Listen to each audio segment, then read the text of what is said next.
Fala galera, tudo sussa? Duca na área e hoje o negócio é sinistro. Bora mergulhar de cabeça no mundo do terror. Preparem os fones, apaguem as luzes e se acomodem no sofá, porque hoje a gente vai desvendar as histórias mais macabras e sinistras que eu já tive o desprazer de encontrar. Se você é tipo aqueles destemidos que não têm medo do escuro e curtem uma adrenalina, esse vídeo é para você. Mas já vou avisando, se você é daqueles que dormem de luz acesa depois de um filme de terror, melhor chamar a galera para assistir junto, ou chamar o quartel inteiro.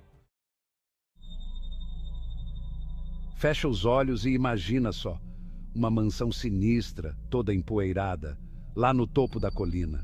As janelas, escuras como a noite, parecem olhos te observando, e o silêncio, pesado como chumbo, te deixa com aquela sensação de que tem algo errado, sabe? Essa é a história da Casa da Colina, um lugar que já foi sinônimo de alegria, mas que agora só abriga tristeza, mistério e muito, mas muito medo. Tudo começou lá no final do século XIX, quando a família Baker, rica e poderosa, resolveu construir a mansão dos sonhos no topo da colina. A casa era colossal, os quartos pareciam salões de baile e a vista de tirar o fôlego. Mas a felicidade dos Baker durou pouco. Uma maré de azar se abateu sobre eles. Doenças sinistras, acidentes inexplicáveis e até suicídios. A coisa ficou tão feia que os moradores da região começaram a falar que a casa era amaldiçoada. Diziam que os espíritos vingativos da família Baker assombravam a mansão, presos para sempre entre aquelas paredes. E se você pensa que já viu de tudo, prepare-se para conhecer o Homem das Sombras, uma entidade das trevas, um espectro que assombra os pesadelos de quem ousa cruzar seu caminho. E o pior, ele pode estar mais perto do que você imagina. Ele se esconde nos cantos escuros do seu quarto, nas sombras projetadas pela luz fraca da rua. Você fecha os olhos por um segundo e jura ter visto algo se mexendo no canto do olho. E quando finalmente cria coragem para encarar a escuridão, lá está ele. Uma figura alta e esguia, como uma sombra projetada por um corpo que não existe. E o rosto? Ah, o rosto. Ninguém sabe descrever, sempre oculto por um chapéu de aba larga que esconde qualquer traço de humanidade. Dizem que o Homem das Sombras se alimenta do medo, da sua insegurança, que ele fica mais forte a cada vez que você se encolhe debaixo das cobertas, tremendo de pavor. E o olhar. Ah, o olhar. Quem já cruzou olhares com essa entidade jura ter sentido a alma gelar. Um frio que congela o sangue e paralisa o corpo, te deixando à mercê daquela criatura das sombras. Eu vi o Homem das Sombras uma vez. Foi aterrorizante. Eu simplesmente travei. Meu corpo não respondia. Era como se ele estivesse sugando toda a minha energia, toda a minha vontade de viver. Nunca vou esquecer aquele olhar. Capítulo 3. A boneca possessa. Bonecas. Para alguns, trazem lembranças da infância, de tempos felizes. Para outros, são a imagem do medo, receptáculos de energias malignas e portais para o desconhecido. E se eu te contar a história de uma boneca, conhecida como Annabelle, que carrega uma história tão terrível que é capaz de fazer qualquer um ter pesadelos com esses brinquedos? A história de Annabelle começa como um conto de fadas. Uma jovem estudante de enfermagem ganha de presente de sua mãe uma boneca antiga, de porcelana, com longos cabelos ruivos e olhos penetrantes. A boneca era linda, mas tinha algo nela, algo inexplicável, que causava arrepios na jovem. No começo eram coisas bobas. A boneca mudava de lugar durante a noite, aparecia em outros cômodos. Mas com o tempo, a coisa ficou feia. Bilhetes escritos com letras de criança apareciam pela casa. Socorro!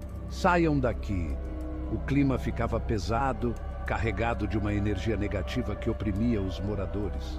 E então, apavorada, a jovem estudante e sua colega de quarto decidiram procurar ajuda.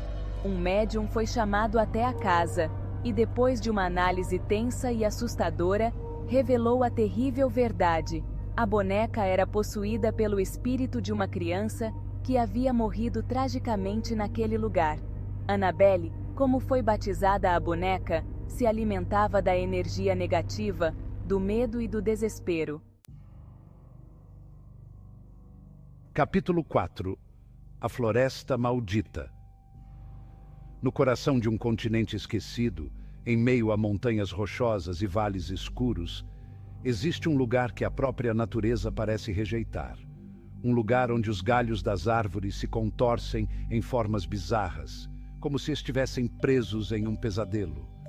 Um lugar onde o silêncio é quebrado apenas pelo grasnar dos corvos e pelo uivo do vento. Essa é a Floresta Maldita. Reza a lenda que a floresta já foi um lugar próspero, cheio de vida e beleza. Mas algo aconteceu, algo terrível que manchou a terra com uma aura de medo e desespero. Alguns dizem que uma bruxa poderosa, consumida pela dor e pela fúria, amaldiçoou a floresta antes de ser queimada na fogueira. Outros sussurram que um portal para outra dimensão se abriu ali, permitindo que criaturas das trevas cruzassem a barreira e transformassem a floresta em seu lar. Seja qual for a verdade, uma coisa é certa. A Floresta Maldita é um lugar perigoso onde a realidade se mistura com o pesadelo. Diversas histórias circulam sobre desaparecimentos misteriosos dentro da floresta. Pessoas que se aventuraram entre as árvores retorcidas e nunca mais foram vistas. E os poucos que conseguiram escapar da floresta carregam consigo as marcas do terror, rostos pálidos, olhos arregalados e histórias aterrorizantes sobre vultos sombrios que os observavam por entre as árvores, sobre sussurros guturais que pareciam vir de todos os lados. Capítulo 5. O fantasma do hotel abandonado. Em uma cidade cinzenta, envolta pela neblina e pela chuva fina que parece nunca ter fim, ergue-se um gigante esquecido pelo tempo. Um hotel que um dia foi majestoso, agora reduzido a uma carcaça decadente, assombrado por segredos obscuros e tragédias do passado. Este é o palco da história do fantasma do hotel abandonado, uma lenda urbana que atravessa gerações e arrepia até os corações mais céticos. O hotel, em seus tempos áureos, era o símbolo da riqueza e sofisticação. Contudo, um incêndio devastador, alimentado por boatos de negligência e corrupção, transformou o sonho em pesadelo. As chamas consumiram não apenas o prédio, mas também vidas inocentes, deixando para trás uma cicatriz na alma da cidade. E foi em meio às cinzas e à dor que a lenda começou a tomar forma. Moradores relatavam avistar uma figura fantasmagórica vagando pelos corredores vazios do hotel. Uma mulher, vestida em um longo vestido azul, com o rosto pálido e melancólico, eternamente presa à noite trágica que a vitimou. Diziam que ela era o fantasma de uma hóspede, separada de seu amado durante o incêndio, condenada a vagar pelos corredores do hotel em busca de um reencontro impossível. O fantasma do hotel abandonado se tornou uma lenda urbana, contada em sussurros pelos habitantes da cidade. Uns, atraídos pela curiosidade, se aventuravam a entrar no prédio abandonado em busca de respostas, de provas da existência do sobrenatural. E alguns juravam ter sentido a presença gélida da Dama de Azul, ouvido o farfalhar de seu vestido e o lamento fantasmagórico que ecoava pelos corredores vazios. E aí, pessoal, conseguiram chegar até o final sem acender todas as luzes da casa? Se você ainda está aí, meus parabéns pela coragem. Mas me conta, qual dessas histórias fez seu coração gelar? Já teve alguma experiência sobrenatural ou conhece alguma lenda urbana tão assustadora quanto essas? Compartilha comigo nos comentários. E antes de você correr para debaixo das cobertas, não se esqueça de deixar o like, se inscrever no canal e ativar as notificações para não perder nenhuma história de arrepiar. A gente se vê na próxima. E lembre-se, às vezes, a realidade pode ser muito mais assustadora que a ficção. Bons sonhos e cuidado com o escuro.